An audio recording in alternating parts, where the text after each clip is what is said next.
I have some questions I want to open this up with, and I want to turn to you. And it's for everyone, but I want to start with Dr. Nadler because I want you to have a chance to understand part of his journey. And what I'd like for each of you to speak to is some of your pearls of survive and thrive, or this journey, and in some ways make it a little bit more personal, because part of this was this science and an understanding of history, but part of the reason for me for inviting these individuals and it's because they have personal stories that sometimes involve what they learned in class, and sometimes it's what you learned from home and that lived experience. And so I open up with your survive and thrive in your story, Dr. Nadler.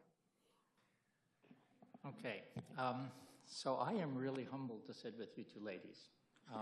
You really impressed me in your thought process and what you've done. And none of my accomplishments equal yours. I will tell you that sitting there very clearly. It is a total accident that I am sitting here. I was born in the Bronx to immigrants, and neither of my parents went to college. And we lived in a very meager home in Queens, and I remember my dad worked about half of the time. The biggest disappointment, I guess, in my life was when my parents used to send me with a little envelope to public school, which I went to, which I thought I was saving for college. But they really never saved that. They just spent it. So when I was a junior in high school, going to Francis Lewis High School, which was 2 years old and had no ability to coach me on anything, I found out I had to go to one of the city colleges of New York. I did not have enough money to apply. That was a day that shocked me. Was I someone who understood diversity? My neighborhood was diverse. We played stickball together. I stole hubcaps together. I was a street kid. And so I didn't understand anything. But I certainly wasn't a major intellect. And I certainly didn't have much of anything. I entered Queens College, and I should tell you this story comes right to survive and strive, because I will never forget that moment. Queens College is a big school. Each class is around 10,000. And there's an auditorium off the Long Island Expressway, which you can see from there, called the Colden Auditorium, and it holds about 3,000 people. Out of that 10,000 class, 5,000 thought they were going to be pre-med. I don't know why I thought I wanted to be pre-med. I watched Dr. Kildare and Ben Casey. I wanted to be like Dr. Kildare. And Daniel Marion, who's the pre-medical advisor, who is an abhorrent man, said the following words, and now you're sitting in an auditorium. Imagine sitting there, 18 years of age. Look to your left, look to your right. Look in front of you, look behind you. Count 20 rows. Look at the person sitting there now, 20 rows, surviving out of all of you. One of the two of you will get in. So there were 5,000 pre-meds, and they were awful to us. The first term was chemistry. You got an A. I got an A. 80% of the people got C or lower and could not go on to biology. There were 5 suicides that year. Not a very warm and friendly environment. It wasn't I was smart, and that's where this strive and thrive is. Somewhere in my being, and it was a book by Sinclair Lewis called Martin Harrowsmith, I decided that it had to be that person. And showing who you're, what drove me. Through my whole career, I found the person who I wanted to be, because 4 years later, I was the first person in the history of the City University of New York to get into Harvard Medical School. It was impossible. And I had never spoken to a doctor the day I was admitted. The family doctor wouldn't talk to me, and I volunteered in a hospital on Sundays to push patients around to get radiation therapy, and no nurse or doctor would ever speak to me. So I knew what it was not to have, or to have that emotional support, or to have any money to do anything. So when I got to this medical school and sat across the hall, across the quad, I showed up in a jacket and tie, and the 110 of my classmates out of 140 who went to Ivy League schools showed up in jeans. I was the hick. I had no clue. There were only 6 women of 140. But it was the first class, the famous class of 1969, that had affirmative action. And so I met my, I think it was 11 African-American colleagues. But only Spencer Lewis came from the same socioeconomic class that I did. His mama made broom handles. We didn't have any money, and everybody else was an Ivy Leaguer, and their parents were doctors or lawyers or college professors. They didn't break the diversity gap. They just class managed. So the faces changed, and I realized I wasn't the same as them. And for a very long time, I felt out of a different class and a different group. I didn't feel I was their equal. I'm not going to say more. Tenacity is the most important thing you can learn. If you have a passion, and I'm crazy, I'm passionate. I'll be 69 this month. I'm no different than I was when I was 18. But if you have a dream, you got to live it. I still haven't achieved it, and one of the things I care about more than anything in my life is in the field I work, there is no diversity. In doing experiments in people, great clinical investigators, I can't find.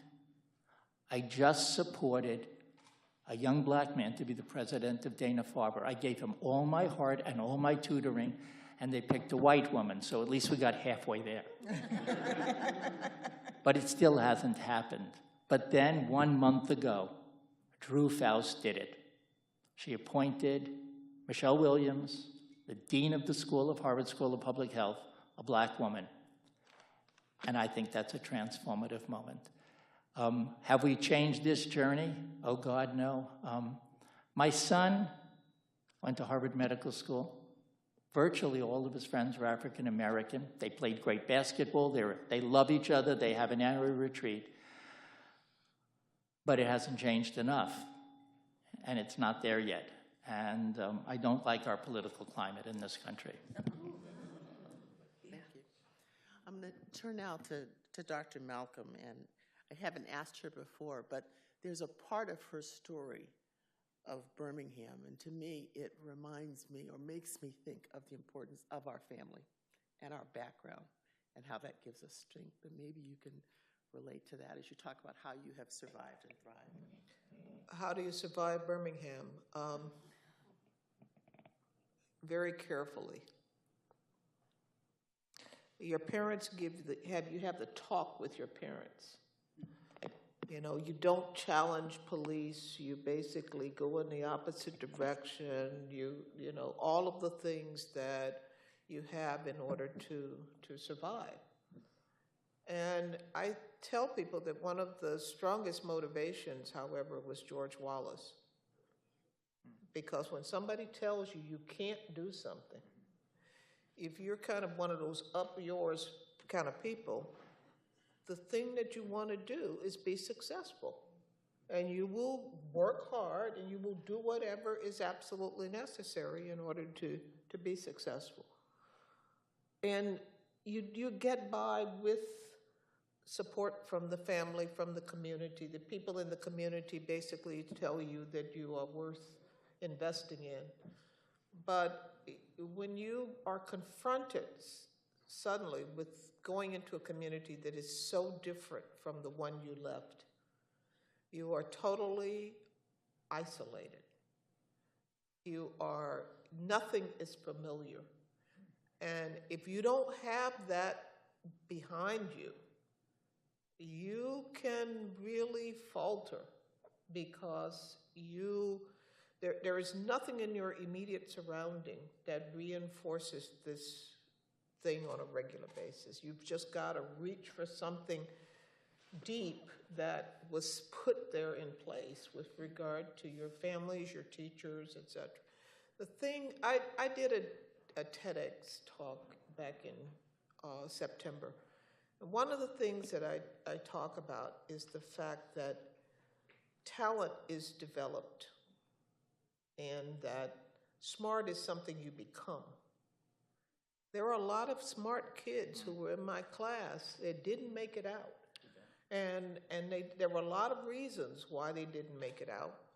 But I think we've got to stop looking for some magic potion as to what will tell you whether or not somebody's going to be able to survive. That you've got to realize that that you've got to invest in people to get them to the point where they need to be. You can't just expect for them to come the way that you want them to be. I mean, I think that in a large number of cases, we look at things like test scores and we expect that somehow that's supposed to tell you who the magic people are. And that doesn't tell you that. It doesn't tell you who's going to be a good physician. It may tell you who can pass the first year with high grades, but it doesn't necessarily say what kind of a clinician you're going to be. And I think that this reliance, this over-reliance on those kinds of things, because I wouldn't have looked like that great of a bet, okay? And there are a lot of people, you wouldn't have looked like that great of a bet either. I'm sure your grades were great. No. But I have no idea why this stupid medical school took me. Your folks weren't physicians. They weren't college, they can go to college. You were just from regular stock, just like me. So you don't necessarily look like a good bet. You don't always know. But I think that there's this need to really kind of hold on to family, community, to get a sense of self, and just drive from that. Thank you. Dr. Villa-Komaroff talked a little bit about coming from your family and this background and this 100 cousins. I'm like still trying to take that in. First. But 100 first cousins. I'm just trying to think of all the different people. Just imagine the Christmas dinner. Oh, God. They spill out all over everything. Just imagine that. But for you, as I think about you and some of what you have done as you've been in industry and the academy and starting an organization such as SACNAS and others, what enabled you to survive and thrive? What did you take from those earlier years in your background? Well, I think it's much, you've heard some of that because we share, I think, those qualities in common is a desire. You cling to family, but you also want to escape it, to escape that environment. You didn't stay in Birmingham and you didn't stay in that neighborhood in New York. I went far afield because even though my family was very supportive and, my father, Mexican-American men are not noted for being supportive necessarily of women in my culture. My father was an exception, and the way he showed it first was he married my mother, and my grandfather liked her, so that made it easier. When I was ready to go to college, my father's older brother, who'd completed the 3rd grade, took him aside and said, "Why are you letting her go to college? Her brother is coming right up, and shouldn't she stay home and help her mother and blah, blah." My father had told my mother when she asked for a dishwasher, said, "That's the first thing I gave you," meaning me. "What do you mean you need a dishwasher?" But my uncle said, "Why are you letting her go?" And my dad told me that I could do what I wanted to do. Of course, he didn't have any money to give me, but that was a different story. So I think that part of it was there was this thing that I could not have phrased at the time, but I knew that if I didn't leave New Mexico, I would never leave New Mexico. And so I went to the University of Washington in Seattle, where I majored in chemistry, and when I had trouble in the first year, because unlike the two of you, I did not make an A, I went to see my advisor, and he told me, "Well, of course you're having problems in chemistry. Women don't belong in chemistry." So I said, "Oh, okay," and changed my major 5 times before I settled on biology. So I think my family both gave me strength, and what I saw within my family, both those who had gone to college and those who hadn't, because none of my father's siblings, he's in the middle, older than he has 15 siblings. went to college, and all of the younger siblings went to college. And so I could see, because we visited a lot, all the families. So I could see that that was important. Mm-hmm. We did not learn Spanish at home because my parents had been punished for speaking Spanish in the schoolyard at recess. So they decided that we would not speak Spanish, which meant that even at home I was an outsider because we didn't understand what was going on around us, and I had to deduce it. And so I think in part I just wanted to be a scientist because I had this totally wrong vision that it would be conducted in a very large, white, quiet space by myself. You know, what Lydia said really resonates because I think if you ask the three of us what we had, and I don't know why we had it at a young age, I think the idea is a dream and courage, that our lives would not be meaningful. And in many ways, you have to walk away from all the forces. Joan has the shackles of her grandmother in her office, and, you know, she looks at them, and we got to get rid of those shackles. We got to get rid of the prejudices and the beliefs of our friends and community that you can't be more than you are. And that is hard. Mm-hmm. You know, maybe I shouldn't say this, but I come to work not infrequently, walk into, you know, my jobs at Dana Public, and I say, wait a minute, am I really here? Yeah. Mm-hmm. Am I really here? Did this happen? Mm-hmm. Yep, there is that. Thank you. I want to open this up. I have more questions, but I want to open it up. Questions and comments? Thanks. Thank you all for a wonderful panel. This question was inspired by Dr. Villa-Komaroff, but it's really for the whole group. I attend the Judge Baker Children's Center Child Mental Health seminars that happen every month. One of the speakers was an evolutionary psychologist who gave some very interesting data that said the brains of the hominids that went on to become us were emotional before they were smart. And it made me think of System 1 and System 2. I'm wondering what you think of that and how does that information help us to create some real change? Well, from my perspective, from what I've been learning lately, I think that it has, like many things, a complex interaction because emotionally, you know, we really want to be with our tribe. We're more comfortable when we're with people that we understand and know about. And I think one of the things that we've all been favored with is that we have recognized that our tribe is bigger than we thought. And so that, right. You have to have that in an emotional understanding in order to make an intellectual difference in how things are applied. So I think it's a mixed thing, but it is what it is. We are human beings and we have to deal with who we are and how we respond to our environment. Let me just offer something. You know, we have a lot of different identities. We share different identities with different people. I'm an African-American woman, but I'm not just an African-American woman. You know, I'm an African-American woman who is really a closet jock. Hey, what can I say?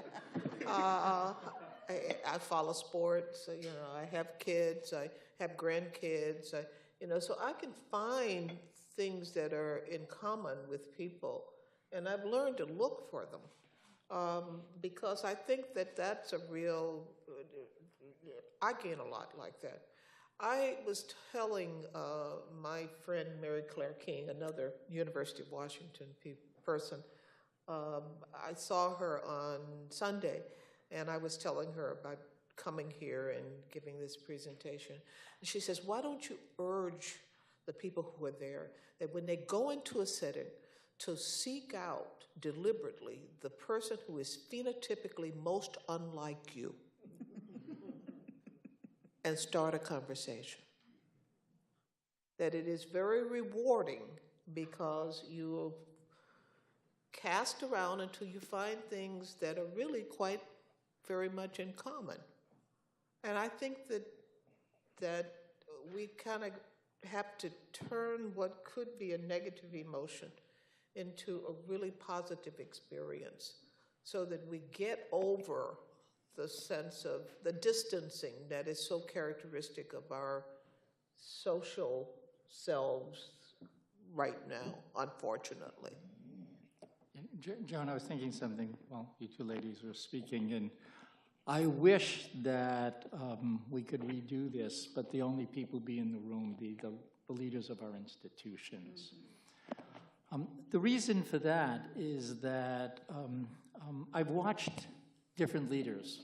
Some of them are women now, an increased number of women. I watched some of the men. The strongest advocate of the CEOs of our hospitals for women is a guy now at Mass General who has now had the courage to appoint 5 women chairs.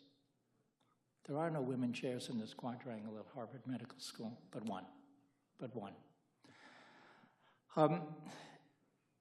It's the realities of how bad it is, what you showed in the data, when people are selected for grants or committees or speakers, or those realities and those inborn prejudice are so deep that it's the person at the top, right at the top, who makes the decisions, who controls the money, has to stay in my core values, in my vision. These 2 things will change, and if you don't change, you will not be here. And I think that's the greatest challenge for us now, is to convince the leaders that they own this. And it is hard. They have every excuse in the book of what is more important. Now, I will have, let's see where I'm at of Harvard Medical School. I graduated in 73, so I'm 43 years out. Next year, I will be 40 years at Dana-Farber, and I've seen a lot of change. Really a lot of change. My class had 6 women. My son's class had 51%. My class had no Asians. Asians are everywhere. My daughter-in-law is Asian. My kids are all, married, diverse, across religions and everything. But when it comes to the leadership positions, the wall is so high. And that's the last frontier.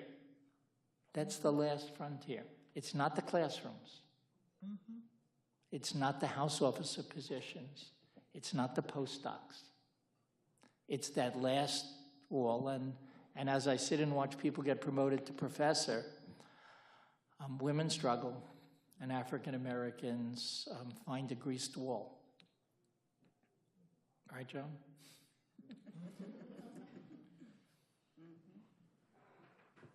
Carol? I want to say that my 2 bosses are here in the room, Dean Reede, Dr. Nadler. I'm Carol Martin with the Program for Faculty Development and Diversity Inclusion here at Harvard Catalyst. And the reason why I raise that is because of the fact that I speak across to a variety of people across all of our partner institutions. And yesterday I had the pleasure of speaking to a young 3rd-year African-American student here at HMS about his ability to successfully navigate in this place. And unlike the issue of tribe family support that you mentioned, his family understands what he's doing in an intellectual way, but is not present in a supportive way of somebody who came from a family of doctors and what have you. But one of the things that he said that made a difference for him yesterday in coming to talk to me was he came over to the diversity office, not my Catalyst office. In the diversity office, he saw so many people who looked like him, and he said he wasn't aware that this place existed. And what was so profoundly moving for him was that he felt a sense of affinity simply by looking at the faces around him. And how I came to meet him was he presented at the Academic Medical Council, the curriculum review here at HMS. And the work that he presented was so remarkable on the clinical and translational side that I commented to him about using some of the Catalyst resources to expand his work. And he said that was the hook that connected him to me when he had no connection with me whatsoever, was this. And how he got into that group was in his training here at HMS. He was doing his group, he and his group were learning surgical knots. And the first knot, the way they described the mnemonic to help the students remember it, was in the configuration of a violin. If you held the violin a certain way, this was what your hands and what your fingers would look like. And the second knot was like this, and it was called the gangsta knot. And he said, I was the only African-American person in the room. And I didn't know what to say or what to do. And all I could do was complete the exercise that was given to me by my faculty here at Harvard Medical School. And he said, after reflection, what he ended up doing was writing about his experience and why this was so counter to everything that he believed in and everything that he was being taught. And why he wanted to talk to me was my ability to offer the catalyst resources across a broad spectrum of ways that would enable him to not only do what he needed to do and maintain his sense of self in the face of this kind of obstructionism, but then to leapfrog over the time and space constraints that he had and actually do what he needed to do to really make the kind of difference that he had in terms of the shared mission and vision. And so I would just like to have you all speak to the issue of people who find a setting like, or a construct like something like Harvard Catalyst, where the surrounding blocks are huge impediments, but there are mechanisms that can actually give people the chance to persevere and then to soar in these kinds of environments. So I'd like to just expand on that a little bit, because what we have here is this, I'd love part of your perspectives for what can be done, but what can an association do to move this forward? What can industry and these other places to do to move this forward? And what can our academic and our research institutions do to move this forward? So taking this broader perspective of what should we be thinking about? So it's not always just what does that person have to do? What can our organizations be doing? Maybe I'll take a shot at first. So our world argues about affirmative action. It's the stupidest argument I've ever heard. People like me, it's very hard to find a way out of where you are. Where some of my friends ended up in jail and not going to college, et cetera. It's very hard to find that way out. Most of the time when you get out, it's an accident. It's that moment. We need to create, I think, in a real positive way, opportunities for people to see what's possible. Mm-hmm. I don't, and not only to see it's possible, I'm thinking about this in the area of clinical and research. I'm talking to the Brigham Division Chiefs at 5:30 today. And I believe that for a period of time, you actually have to hold people's hands.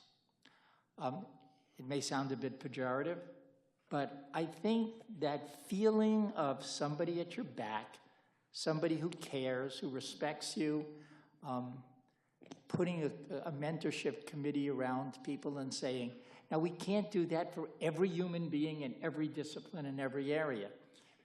But we have to be cognizant that when we go to fund people, I remember in a grant that a young woman, Elliot Ammon, one of my associate deans, turned to me and said, this woman looked me straight in the face and said, if I don't get this grant, I'm done. The fact that we let her get to that place, to that moment, was the error. We should have figured it out before she was at that precipice.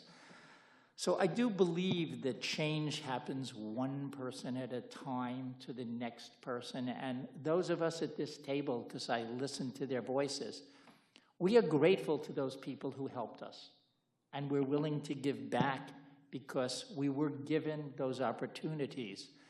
And I think that people who have and have always had and, can be very smug about it, they may not be the helpers.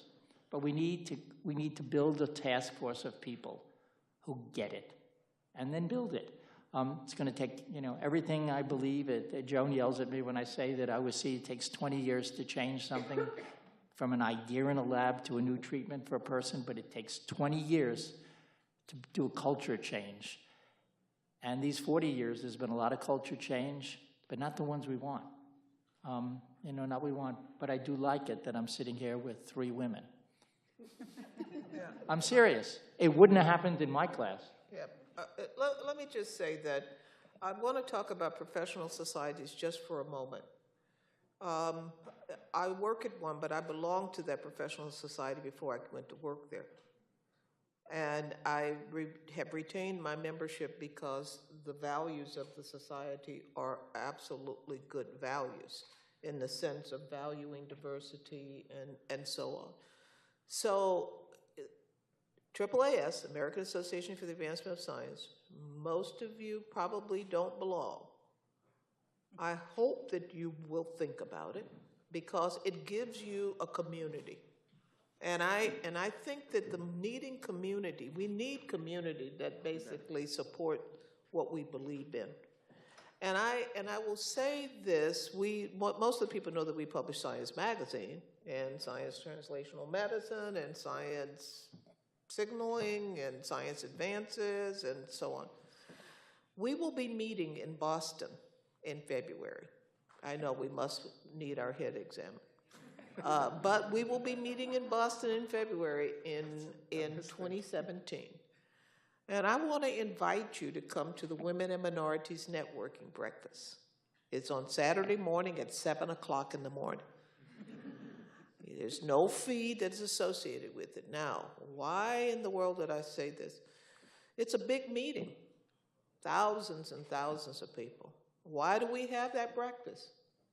Basically to make it smaller so that you can feel community, you can have conversation, and you can in fact support each other. And I think that this notion of sometimes needing to see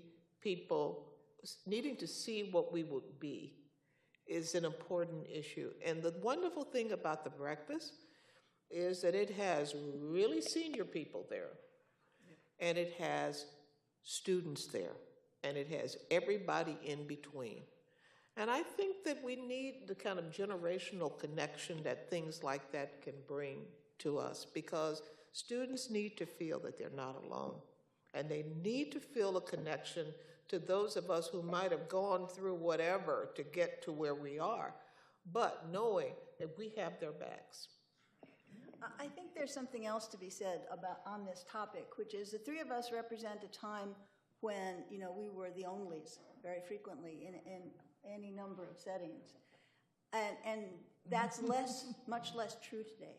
What is still true today, I think, is the story that you just told about the young man who felt not quite with part of it, which we all felt. I suspect this is true of the 2 of you as well, but what Shirley has said is really critically important. If you're here, whether you believe it or not, you have to put on your wall that you are here because you belong here. And really, each of us and each of you must take the responsibility because you are part of the institution, and therefore you have to take Lee's example and you have to agitate for the changes that you think need to be made in the institution. When I was at MIT as a graduate student, we were junior colleagues there. That was one of the wonderful things about being a graduate student at MIT. And so if we thought as students that there weren't enough women, we would go see the chairman of the department and say, how come there aren't more women here? And, it took a while for them to get that message. But nevertheless, they listened. And we did it because we were made to feel that we were part of it. And in those situations where I didn't feel a part of it, I learned that a very useful strategy was it turns out that nobody knows what you're feeling. They only know how you act.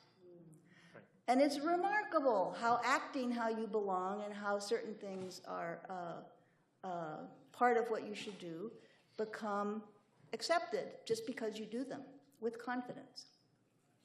Practice in advance, practice with role play, I don't care how you do it, but really, if we want to make changes faster than they're happening, we need to also do our part and push like crazy to make it happen in the institution. If you can fake it, fake it. Yeah, I'm in. Wait, Okay. right. Thank you for this wonderful morning. Nick De Mejia, I'm a neurologist at MGH. I wanted you to hopefully talk a little bit about the explicits and the discrimination that, many of us have faced. I particularly ask because of two pieces written recently. One of our neurology residents, Altaf Sadi, she wears a headscarf, and she wrote in the last year about how she's perceived by patients and colleagues. There's another piece that came out a few weeks after of an African-American medical student and how she's perceived. And both of those pieces, one of the most important things I took from them was that the biggest crush on them of what's going on is their faculty not speaking up for them and not saying this is not acceptable. Right. And, I want us to change, and I'd love your advice on how we can, as a community, speak up when things are not right. By speaking up, to begin with, by doing exactly what you did, only making it apparent that the senior faculty, everyone has to call people out on it so that it becomes, now you don't see people smoking around, right? It's become socially unacceptable. Yeah. It's become socially unacceptable to use certain terminology. There are people who do, and with Donald Trump, things look like they're changing again. But nevertheless, you can see that kind of change, and it takes... It does take courage. Mm-hmm. Yeah. And it takes an enormous amount of will. Yeah. It's really, really hard, but it must happen. And it can happen. It's a lot easier if you have people at the top who are willing to make it a priority. It's very much harder when you don't. But at Duke University, for example, the impetus for doing this at Duke was the fact that they were losing grants because they didn't have adequate descriptions of what they were doing within the institution to encourage women and minorities. But they did something which was at the top decided that they didn't want to do just lip service. They really wanted to do something substantive. Yeah. And so there, diversity is an institution-wide priority. And what they do with students is people are invited to be selected for a month before you start the thing, to let them meet the faculty, and the faculty do participate because it's not socially acceptable not to. And so the students are mixed up. Most of the students of color come and they're selected. Other students who come, they're trying to support more and more. And what happens is that people feel more at home. So you got to call them out on it. You can't let them not do it. And this institution, having been part of it for a very long time, is not yet made that commitment in all of its pieces and parts. I think, so we got to push them. I think for you, I think there's two types of things to do. And I know Merit well, so I know she'll support you on this. One, go to Merit and explain that this happened and that at a faculty meeting, she should express her feelings that this is wrong. But then the second thing you have to do is you have to find a small community of people around the two people. Other people who would, who say, we will stand with you. Because I think that the African-American turning to the patient and saying, why are you prejudiced, won't go well.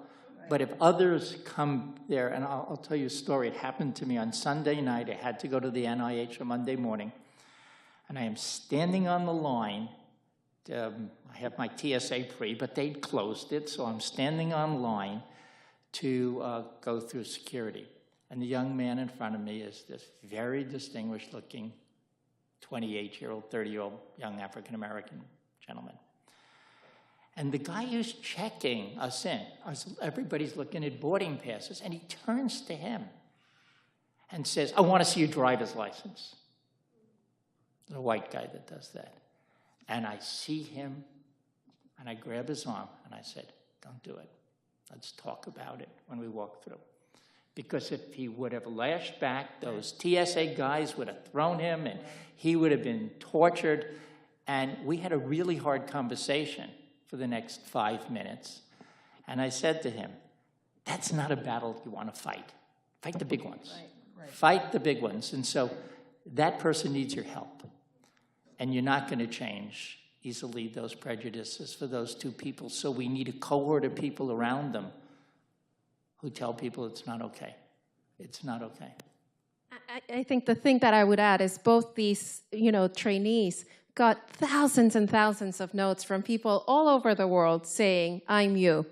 So I think part of my question is more at a greater societal level and academic level. How do we all learn to speak up when this happens? And not just speak up, but detect that something's just not right, and we got to cut it there.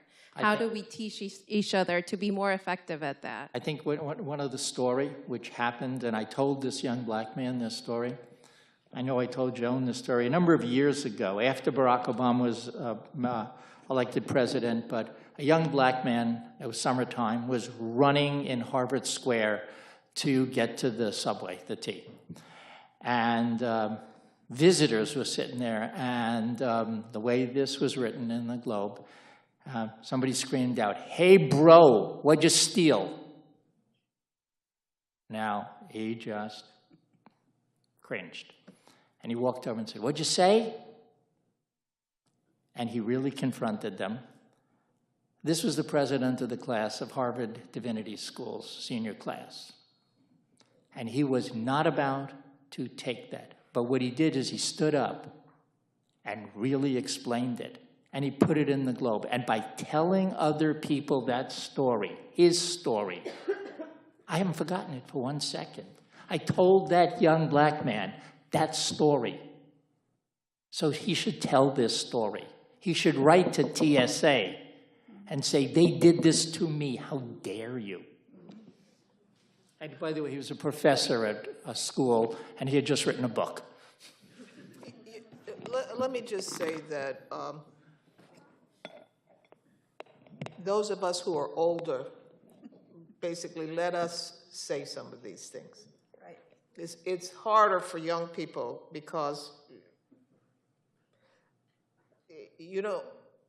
don't fight the little stuff. Yeah, don't fight. Okay.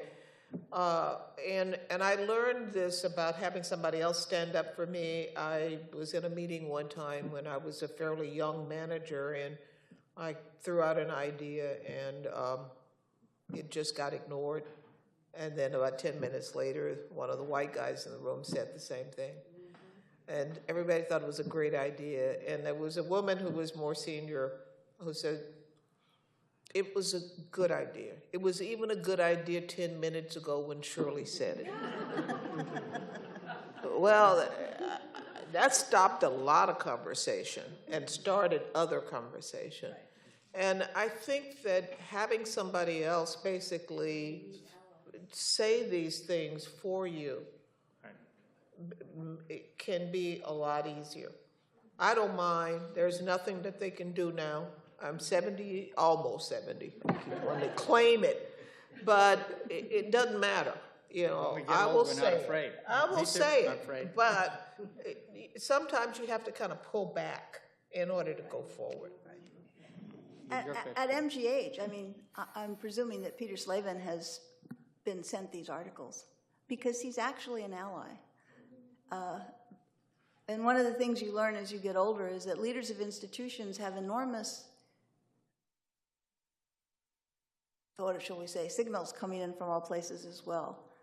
And sometimes they need to be reminded of the importance of remembering some of their own priorities.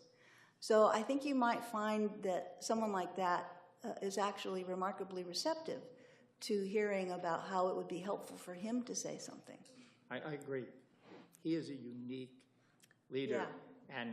And because he's the leader of Mass General, and that's the 800-pound gorilla, he would probably even write something about it, that he doesn't tolerate it. The culture, I've never trained at MGH, I was a medical student there, but they set a very high culture for patients and people and staff. It really is a very positive culture. But you also have a powerful thing that we didn't have when we were growing up, and that's social media. Yeah. You have an opportunity to make visible those kinds of things that, like, we did not. Right.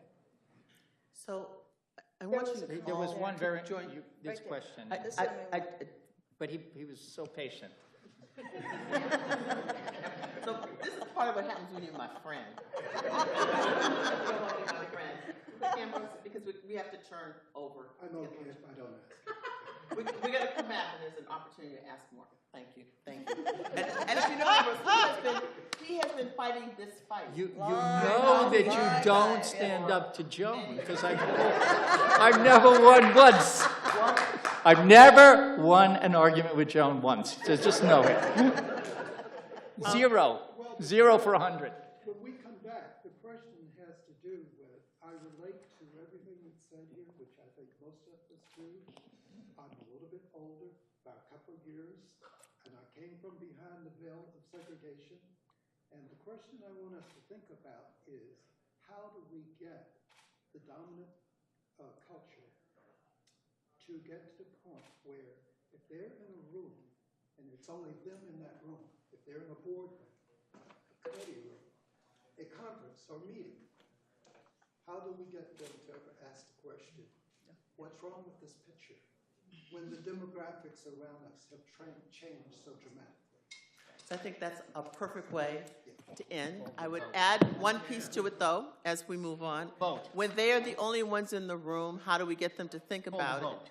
But I have a different flip on Blacks part and of it. Hispanics can How carry the do we country. get to be that leader in that room?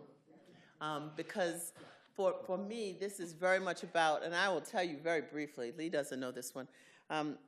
This is a few years ago, and I was working in one of the hospitals and had a colleague who was a jerk and would say all sorts of condescending things and horrible things, and I would ignore because you only pay attention to people you respect. Didn't respect them, didn't pay attention.